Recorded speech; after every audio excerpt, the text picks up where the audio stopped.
जा रही है, लूटी जा रही है, कौन बोलता है भाई? जा रही है। यहाँ तक कि भारत में तालिबानी शासन लगाने की मंजूरी देते ये लोग नारे लगाते हैं, मैं देश नहीं कुछ लोगों को तो शर्म आनी ही दोस्तों, है। हुआ ये कि मोदी के विदेश मंत्री एस जयशंकर ने तालिबान के जिन्हें विदेश शर्म मंत्री आती ही मुस्ताक नहीं, का स्वागत किया। इनकी एक प्रेस कॉन्फ्रेंस दिल्ली में बुलाई। उस प्रेस कॉन्फ्रेंस में तालिबानी नियम लागू कर दिया गया। खबर यह है दोस्तों कि महिला पत्रकारों को वहां से निकाल दिया गया। महिलाओं को उस प्रेस कॉन्फ्रेंस में एंट्री नहीं दी गई। क्यों? क्योंकि तालिबानी महिला विरोधी हैं। भाजपा सरकार की रीढ़ की हड्डी में इतना दम नहीं था कि इस बात का विरोध करती। नारी शक्ति और न जाने क्या क्या ढोंग ये भाजपा के लोग करते हैं। लेकिन तालिबानियों की दिल्ली में हुई प्रेस कॉन्फ्रेंस से महिला पत्रकार निकाल दी जाती हैं और भाजपा मुंह ताकती रह जाती है, तालिबानियों का साथ देती है। अरे कम से कम मोदी को ट्रंप से स्टैंड लेना तो सीखना चाहिए था। सिर्फ इतना ही नहीं दोस्तों, अभी तो आगे और बहुत कुछ बाकी है। दिल्ली से उत्तर प्रदेश आइए। उत्तर प्रदेश में योगी की पुलिस ने तालिबान को यूपी में गॉर्ड ऑफ ऑनर दिया। योगी आदित्यनाथ की सरकार को तालिबान से एलर्जी है। योगी आदित्यनाथ तालिबान के बारे में बड़ी बड़ी बातें करते थे, लेकिन अपनी पुलिस से उसी तालिबान का स्वागत करवाते हैं। तालिबान का समर्थन का मतलब मानवता विरोधी शक्तियों को समर्थन देना। बुद्ध के शांति और मैत्री के संदेश को रोकने की साजिश का हिस्सा है तालिबान का समर्थन करना। महिलाओं और बच्चों के विरोधी तालिबान के कृत्यों का समर्थन करने का मतलब महिलाओं और आधी आबादी का अपमान करना, बच्चों का अपमान करना। इसी उत्तर प्रदेश में अखिलेश यादव को जयप्रकाश नारायण की प्रतिमा पर माल्यार्पण से रोक दिया गया। वो वहां नहीं जा सकते। क्यों नहीं जा सकते? इसका कोई वैलिड रीजन नहीं है। तालिबानी जैसे सोचते हैं कि महिलाएं काम नहीं कर सकती। अब क्यों नहीं कर सकती? उसका कोई वैलिड रीजन तो है नहीं। उसी तरह भाजपा सरकार है, अखिलेश यादव जेपीएनआईसी नहीं जा सकते तो नहीं जा सकते, उसका कोई वैलिड रीजन नहीं है। इसी तरह अजय राय को हरिओम वाल्मीकि के घर जाने से रोक दिया गया, वो वहां नहीं जा सकते। इसी उत्तर प्रदेश में तालिबान कहीं भी जा सकता है, गॉर्ड ऑफ ऑनर ले सकता है। ऐसा क्या महान काम कर दिया भैया तालिबान ने जिसके लिए उत्तर प्रदेश में मार इन्हें गॉर्ड ऑफ ऑनर दिया जा रहा? इससे यह समझ में आता है दोस्तों कि भाजपा अपनी बातों में सिर्फ और सिर्फ बकवास करती है। इनकी बातों का कोई भरोसा नहीं है। इनको मालूम है कि इनसे कोई कुछ पूछने वाला नहीं है। सिर्फ योगी आदित्यनाथ ही नहीं है जिनको तालिबानियों से एलर्जी थी, मोदी को भी थी। इनको भी सुनिए, ये गुड तालिबान और बैड तालिबान पर कितनी लंबी लंबी हाँकते थे। अब क्या हुआ?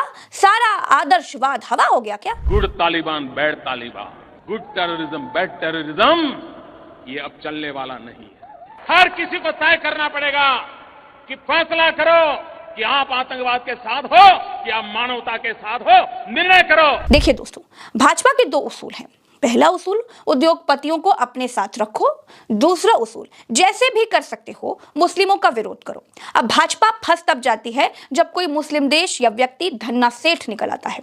जैसे तालिबान जब तक आतंकवादी संगठन था तब तक वो बुरा था, लेकिन उसी संगठन ने अफगानिस्तान पर कब्जा कर लिया, अब वो धन्ना सेठ हो चुका है। तो भाजपा ने उसे अब मुसलमान एंगल से देखना बंद कर दिया है। जानते हैं, सिर्फ हिंदू मुसलमान करने के लिए ही भाजपा ने इजराइल और फिलिस्तीन में से इजराइल को चुना था, वरना भारत की विदेश नीति तो फिलिस्तीन के साथ थी और है। इजराइल भारत के लिए जमीनखोर देश है। भाजपा का सिंगल पॉइंट एजेंडा, अपना काम बनता, बाहर में जाए जनता, यही है भाजपा का नियम। यही भाजपा को बात बात पर मुसलमानों का विरोध करते हुए आप देखते हैं। लेकिन अगर कोई अमीर धन्ना सेठ, अमीर मुसलमान इनको मिल जाता है तो क्या होता है? तो ये उनके आगे लौट जाते हैं। वैसे तो ये मुसलमानों को ईद की बधाई तक नहीं देते, ये इतने कट्टर लोग हैं। लेकिन लुलु मॉल वाले मुसलमान धन्ना सेठ की कार में बैठकर मॉल घूम लेते हैं। वाह, वहां कोई दिक्कत नहीं है। यह है भाजपा का डबल स्टैंडर्ड। तालिबान के विदेश मंत्री की प्रेस कॉन्फ्रेंस से भारत की जो महिला पत्रकार थी उनको निकाल दिया गया, उनको अटेंड नहीं करने दिया गया, उनको बैन कर दिया गया और भारत सरकार मूक दर्शक बनी हुई है। मतलब कितने कमजोर हैं आप मोदी जी, कितने कमजोर हैं आप जयशंकर जी कि आप इसके खिलाफ प्रतिकार नहीं कर रहे हैं। ऐसा होने दिया गया और लानत है उन पुरुष पत्रकारों पर जो अपनी महिला साथियों के बैन होने पर भी उस पत्रकार वार्ता में बैठे रहे। क्या हो रहा है इस देश में? बातें तो बड़ी बड़ी हैं, बेटी पढ़ाओ बेटी बचाओ, और बेटी जब सशक्त होकर एक निर्भीक पत्रकार बने और विदेश मंत्रालय कवर करे तो उसको बैन करने पर चुप्पी साध लो। यही नहीं, अब तो खबर यह भी आ रही है कि भारत का जो डेलीगेशन था, ऑफिशियल डेलीगेशन, उसमें से भी महिलाओं को हटा दिया गया था। तालिबान की बातें हिंदुस्तान में क्यों मानी जा रही हैं? और एक बार सोचिए, अगर अभी विदेश मंत्री सुषमा स्वराज होती तो क्या ये मना कर देते उनसे बात करने के लिए? बेटियों की अस्मिता का इज्जत करना, सम्मान करना आपका दायित्व है मोदी जी। और अगर बेटियों के साथ कुछ गलत हो रहा है तो उस पर प्रतिकार करिए, हर बार की तरह मूक दर्शक मत बने रहिए। यह अलग बात है कि संघ और भाजपा महिला को दोयम दर्जे का नागरिक मानता है, लेकिन इस देश की होनहार बेटियां जो अपने दम पर विदेश मंत्रालय कवर करती हैं, इस मुकाम तक पहुंची हैं, उनको बैन कर देना कैसे सही माना जाएगा? और इस पर आपकी चुप्पी और भी निंदनीय है। तालिबान का विरोध करते हैं, फिर उसी तालिबान को पुलिस से गार्ड ऑफ ऑनर दिलवाते हैं। चीन का विरोध करते हैं, फिर लपक कर उसी चीन से दोस्ती करने उतर पड़ते हैं। काला धन लाने की बात कहते हैं, फिर काले धन पर कानून बना देते हैं। 2000 का नोट आतंकवाद खत्म करने के लिए लाते हैं, फिर उसे ही गायब कर देते हैं। ऐसी चीजें गिनाऊंगी दोस्तों ना तो शाम हो जाएगी। लेकिन एक बात अब बिल्कुल शीशे की तरह साफ हो चुकी है, भाजपा की अपनी कोई आइडियोलॉजी नहीं है। इनका सिंगल पॉइंट एजेंडा वोट के लिए मुसलमानों का विरोध करना है, हिंदू आबादी को मुसलमानों के नाम पर भड़काए रखना है। न इनको तालिबान से दिक्कत है, न इनको महिलाओं के अपमान से कोई परेशानी है। दोस्तों, तालिबान को भारत सरकार आतंकी संगठन मानती है। भारत ने अभी तक तालिबान सरकार को मान्यता नहीं दी है। देखिए, भारत और भाजपा का स्टैंड बिल्कुल अलग अलग है।